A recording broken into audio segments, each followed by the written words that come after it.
Yan guys, sa aming pagpapahinga dito sa may kubong maliit.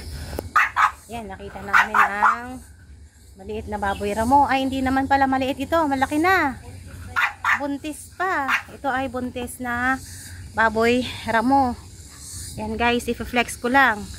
Itong kubong maliit dito.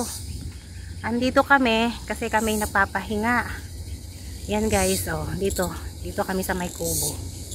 At saka andito rin yung mga alaga naming aso. At saka bigla na lang na ano ba yun?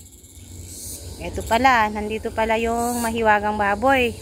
Ang buntes na baboy ramo. Akala ko kanina maliit na baboy lang ito. Yun pala, buntis, napakalaki pala.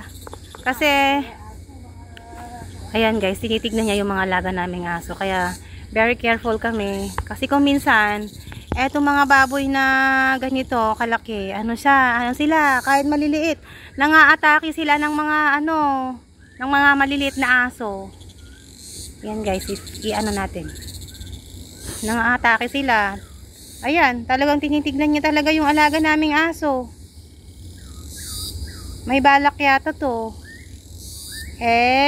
Ano bang ginagawa mo? Tinitignan mo ang alaga naming aso? Ha? Tinitignan niya talaga yung mga cutie pies namin, ha?